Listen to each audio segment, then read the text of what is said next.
Hi, I'm Mr. F, a former ELA teacher turned film critic. The movies and I are here to teach you everything you need to know about similes and metaphors. So as they say in Hollywood, quiet on the set and action. Let's start with the textbook definitions of our terms. A simile is a figure of speech that compares two otherwise dissimilar things, often employing the words like or as. A metaphor is a figure of speech in which a word or phrase that has one literal meaning is applied to another thing in order to suggest a likeness or similarity between the two.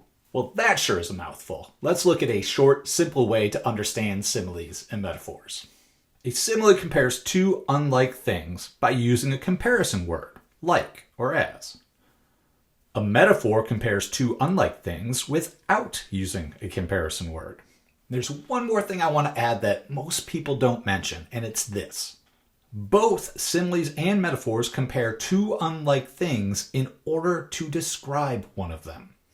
Let's check some out in action. Grab your bucket of buttery gold and your cold as a popsicle sitting in the snow on the South Pole soda. Let's go to the movies.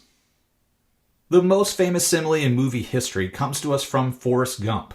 While Forrest sits on a bench and waits for a bus, he interrupts a woman peacefully reading her magazine just to tell her, "My mom always said life was like a box of chocolates." So here's why life is like a box of chocolates is a simile.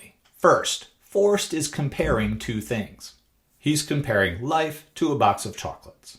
And secondly, these two things are very different from each other. The life experience of a human being and a box of chocolate couldn't be more different. Now third, he's using one of those things to describe the other thing. He's using a box of chocolates to say something about life, and that something being you never can be certain what's going to happen next. So those three things will guarantee you've got a simile or a metaphor. The last thing we look for to know which one it is it using a comparison word? And yeah, Forrest does use a comparison word to compare the two. He uses the word like. That's why life is like a box of chocolates is a simile. Now let's look at a very famous movie metaphor. Starving artist and likely degenerate gambler Jack Dawson wins a ticket to the biggest thing in town, a trip on the maiden voyage of the Titanic. Jack's having the greatest time, at least for a while. At one point, he wants to tell his friend how he feels, so he dangerously stands over the guardrail of the ship's bow and screams, let's look at why I'm king of the world is a metaphor. First, he's comparing two things to each other. He's comparing himself to the king of the world. Secondly, those two things are very unlike each other. Jack is a poor drifter getting by on his looks, his artistic skill, and reckless gambling habit. I don't know any kings personally, but that's not how I picture how they act.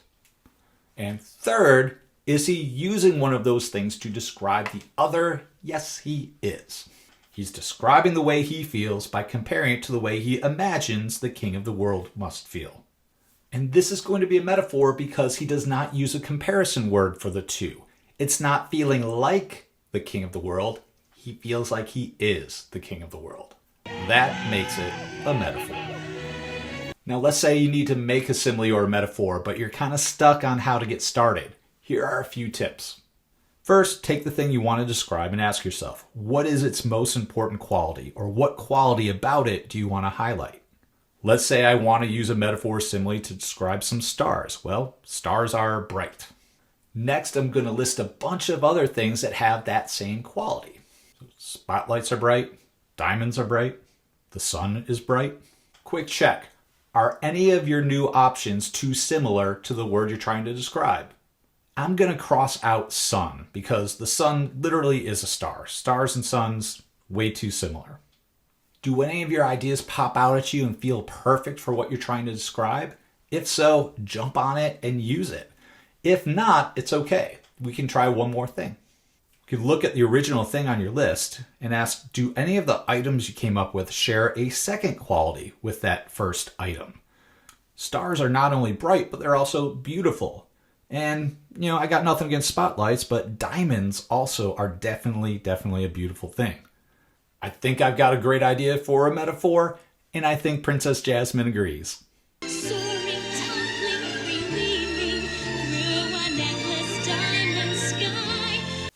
Using two things that are too similar for your metaphor or simile is the biggest thing you've got to look out for. Just don't do it. The more unlike the two things are, actually, the better your simile or metaphor is going to be. And if you're looking for similes, big warning, just because you see the word like doesn't mean that you automatically have a simile. The word like can mean two things. It can compare a couple things, but it can also mean that you enjoy something. So if I say, I like Pixar movies, I'm not making a simile there. Why? Because I'm not comparing myself to Pixar movies. I'm not trying to describe myself by comparing myself to Pixar movies. I'm just saying, I really dig Pixar movies. Now, critics, storytellers, movie makers all use similes and metaphors for a couple reasons. One reason is that people like them. They force your brain to do a little bit of work, and as hard as it is to believe, your brain does like doing a little bit of work. Not a lot, but a little bit. That little bit of work will cause your brain to become more interested in the story, movie, review that you're reading, watching, or listening to.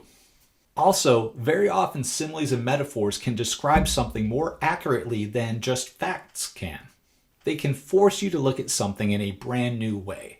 That can bring new knowledge or new perspective, and gaining new knowledge or new perspective feels really good. Okay, so let's review. The definition of similes and metaphors is this: comparisons between two unlike things that are used to describe one of those things. Similes will use a comparison word such as like or as, and metaphors don't. Some examples to help you remember which is which. If you need to remember what a simile is, think of Forrest Gump saying life is like a box of chocolates. And to help you remember a metaphor, just think of Jack dangerously standing over the edge of the ship screaming, I'm king of the world. When you're making metaphors and similes, make sure you use two things that are very unlike each other. And if you're looking for a simile, make sure that the word like is actually comparing two things. Now, I'll be using similes and metaphors in my own reviews, and you can check out all my latest TV and movie reviews on my YouTube channel, Mr. F Digs Movies, or on my website, mrfdigsmovies.com. We're also doing some fun stuff over on the YouTube channel where you can use similes or metaphors or not and talk about all the things that you're watching. Thanks so much for watching. Please subscribe to the channel. Please like the video. Please share the video with a friend. And share this video with your ELA teacher to help us use movies and TV shows to teach ELA. I'll see you next time. Bye-bye.